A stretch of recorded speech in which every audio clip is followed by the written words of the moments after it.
Salutations de Jeffersonville, Indiana. Ne serait-ce pas un honneur de recevoir une lettre personnelle du frère William Branham? Nous courions à la boîte aux lettres, le cœur battant de joie et d'attente, parce que samedi matin, la lettre arriverait. Nous ouvrions la boîte aux lettres et voyions l'enveloppe. Nous la retirions avec précaution et les yeux grands ouverts, nous regardions et voyions le nom du prophète et le nôtre sur le visage. Notre cœur était impatient d'ouvrir l'enveloppe et d'en lire le contenu.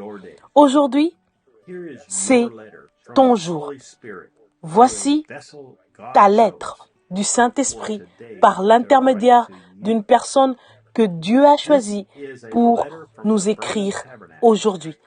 C'est une lettre du Branham Tabernacle et du frère serviteur de Dieu, Joseph Marion Branham.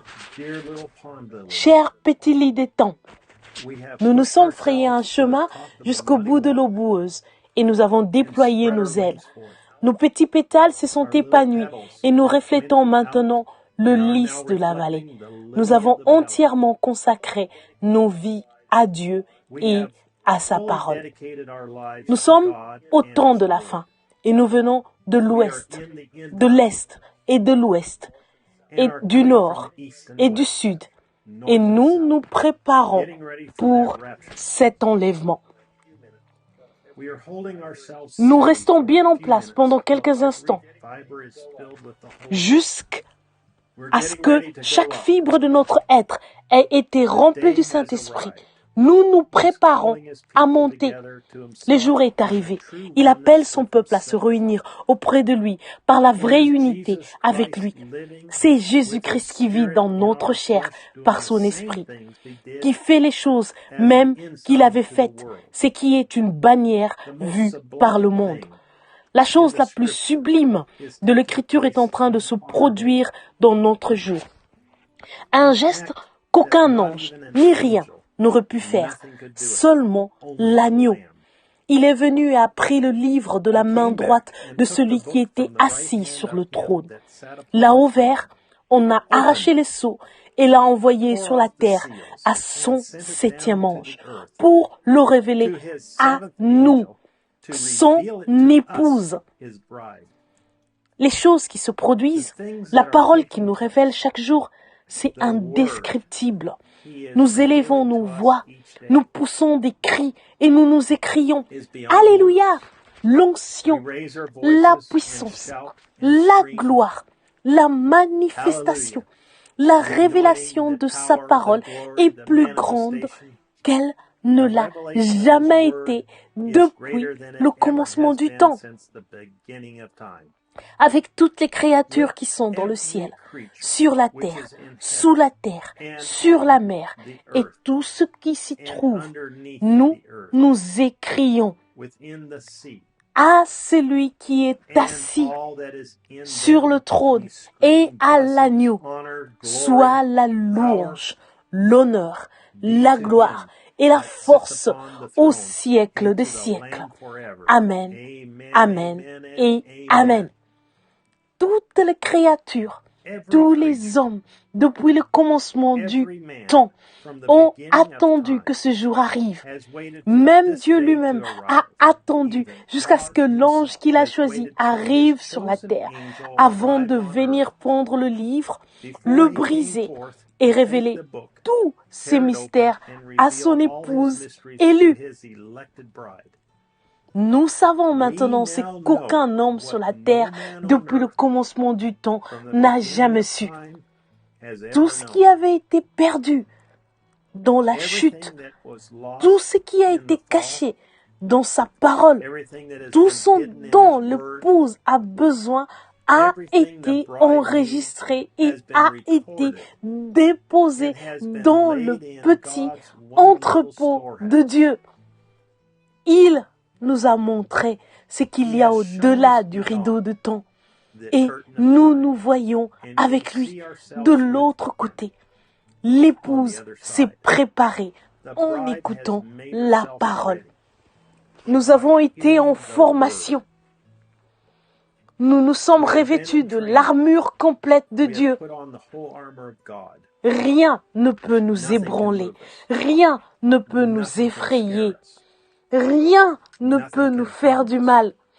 Rien ne peut nous faire faire des compromis sur une seule parole. Nous sommes la parole.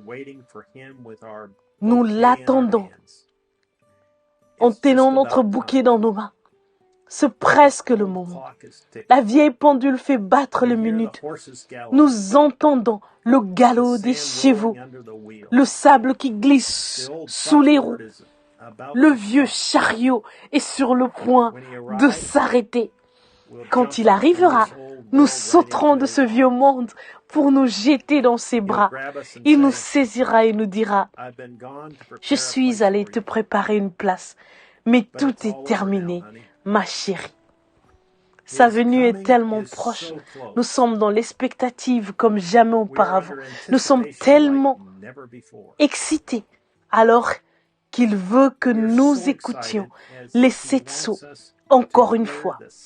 Nous savons que nous allons recevoir davantage de révélations, car chaque fois que nous écoutons un message, c'est comme si nous ne l'avions encore jamais écouté.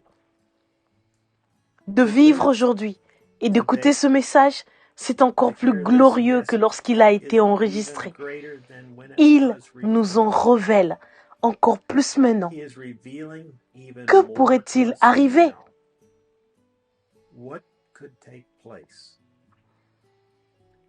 Venez vous joindre à nous à midi, heure de Jeffersonville, et prenez plaisir à écouter la brèche entre les 7 âges de l'Église et les 7 sceaux, prêchée le 17 mars 1963 au soir.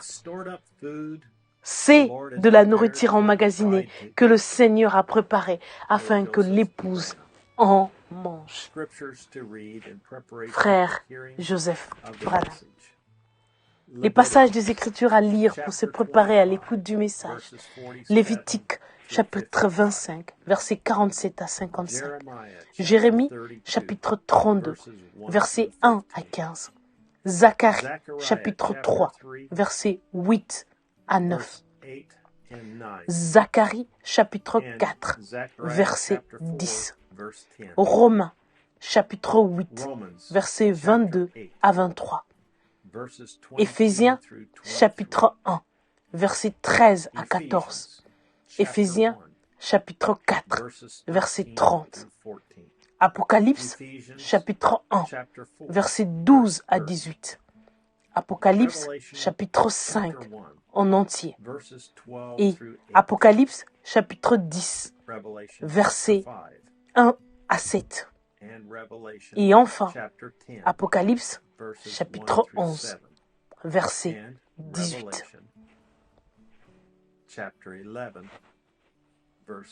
Ceci conclut la lettre et jusqu'à la prochaine fois, que Dieu vous bénisse et shalom.